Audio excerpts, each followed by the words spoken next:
Hey, what's going on everybody? Welcome back to another Champions of the Continent video. In today's video, we're going to be covering Lars, who, if you play the Japanese version, is known as Wrath, but the developers decided to change his name to Lars to better align with what his story is. I guess they just felt that Wrath wasn't the most appropriate name for him as a character. So if you're curious to know more about Lars and his kit, then keep on watching and let's get into it.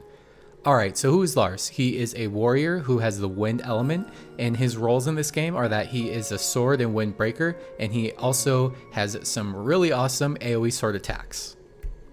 And so for his stats, pretty average, but his crit and speed are on the higher side. And so for his notable skills, first up we have a 3-hit single target sword attack at 65 potency for 38 SP, which is pretty standard. He also has a very standard self attack and crit 15% up buff. He's got a 1-hit AoE wind attack that inflicts 10% wind resist down, so he could pair really well with Harley or Odette. It's got a 150 potency at 36 SP. He's got a 1-hit single target sword attack for 230 potency at 32 SP, so that's his nuke.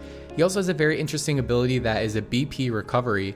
It's 2 to 5 turns based on boost level at 36 SP, so each turn he'll just get 1 extra BP.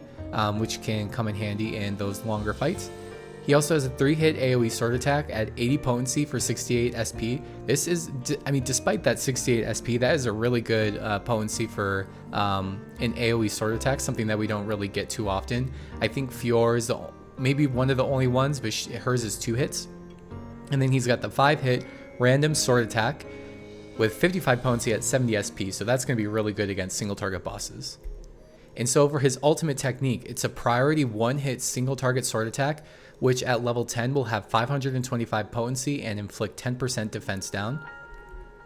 In his passives, he's got a 15% sword damage boost and critical damage boost, and also he gains priority when the move that he's using at the time is at max boost level.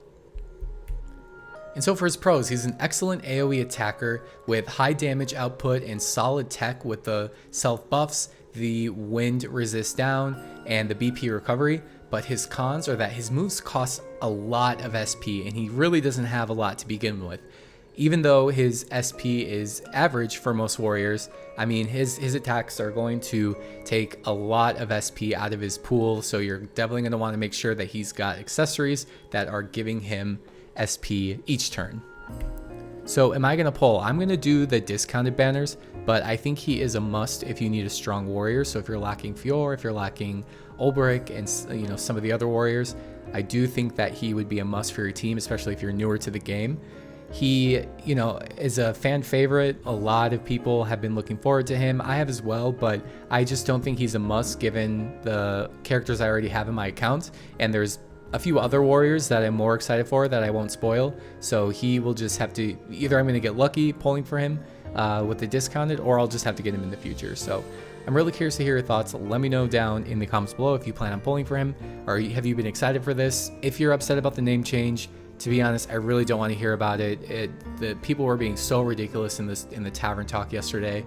I really just don't think it's that big of a deal, but yeah, let me know if you're excited for him, if you're pulling. What do you think about his kit? What do you think about AoE, the BP recovery? Curious to hear it all. Thank you so much, as always, for watching, and I'll see you in the next one. Peace.